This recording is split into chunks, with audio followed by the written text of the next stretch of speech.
Thanks for joining us tonight. And we begin with President Trump reshaping the global economic landscape. The president's blanket tariffs on U.S. trading partners are now in effect. And that means American businesses will have to pay more to bring in foreign goods. The baseline tariff is 10%. However, imports from America's largest trading partners are taxed higher. For example, Canadian goods, they're facing a 35% tariff, while Japanese imports are at 15%.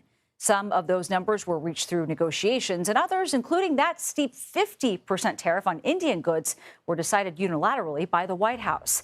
The president wrote on Truth Social this morning, tariffs are flowing into the USA at levels not thought even possible. However, this is not the end of the story. The U.S. is giving Mexico an extra 3 months to hammer out a final deal. Mexico had the largest share of U.S. imports in 2024. And the Trump administration is also working on an agreement with China. You may remember earlier this year, the U.S. put 145% tariffs on Chinese imports. China hit back with 125% tariffs on American goods. The two sides agreed to lower those rates substantially, though, to work out a compromise. But the deadline to reach a deal on that is next Tuesday. And so far, that has not happened.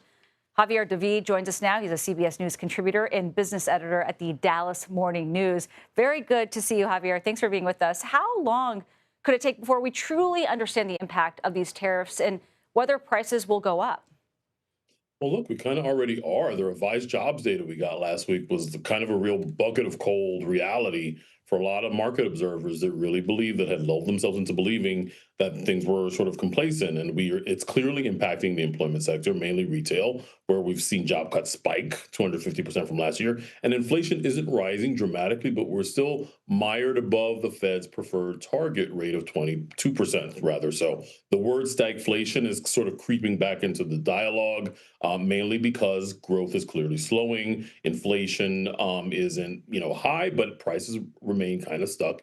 And now we have to worry about the jobs market. And interestingly, there was a Bloomberg report today that noted the agriculture sector is in agony. Like, the U.S. trade deficit hit a record high. The agriculture trade deficit hit a record high in the first half of the year. So there's all of this, belief that at some point we can't keep defying gravity.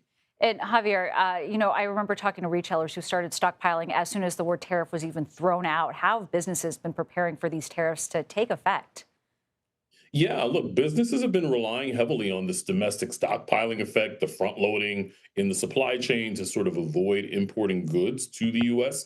And that in turn has helped keep prices low. In some cases, they've simply just eaten the higher costs, and that's just not sustainable. And the strains have begun to show, and there's no rest in particular for sort of the weary automaking sector. Japanese automakers like Toyota, Honda, Nissan, they all sell more cars in the U.S. than anywhere else. And so there's no end in sight, really, to the financial losses that they're sustaining, even after Japan and U.S. struck a trade deal just a couple of weeks ago. So the best thing, really, that companies can keep doing is continue to stockpile goods here in the U.S. But at some point, the ability to keep doing that will run out. Eventually, consumers, or companies rather, are going to be faced with this choice. How much of the higher costs are they willing to absorb or pass down to their consumers? And it's not one size fits all. Given that some of these tariff rates were reached through diplomatic negotiations, does that make it easier for businesses to plan ahead? No, it's just we sort of coalesced around this idea that 15% was likely the give or take going rate for most countries, but now that's been thrown into doubt. We're seeing a lot more strains with India and semiconductors. There's just, I call it the cover charge for the privilege of doing business with America, because really that's how the president clearly sees it. Cover charge to a club that everyone apparently wants to get into sometimes. Javier David, thank you very much. We appreciate it. CBS News Chief White House correspondent Nancy Cordes joins us now. And Nancy, thanks for being with us. We just heard Javier talk about all this. Are these tariff rates set in stone, or is the White House, you think, still open to negotiation?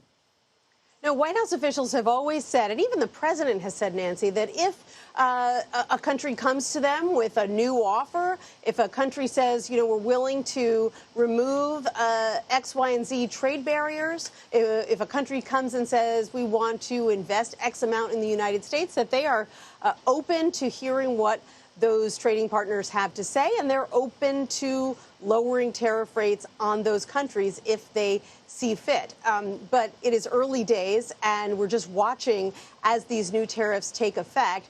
And there is one big negotiation on the administration's plate right now, and that is China, because the U.S. gave the U.S.-China relationship 90 days, kind of a 90-day truce, if you will, to try to work out some kind of new trade agreement after those sky-high tariff rates, 145% on Chinese goods. They've brought those down in a kind of détente. They're only 30% right now, but the 90-day pause wears off next week. And so the conversation right now is about how close they actually are to a new deal and whether that truce is going to get extended another 90 days. The Commerce Secretary says there's a good chance that'll happen. And on another topic, Nancy, as there's plenty of speculation right now of a meeting between the two. President Trump was asked today about Russian President Vladimir Putin in the Oval Office. Let's take a look at that first.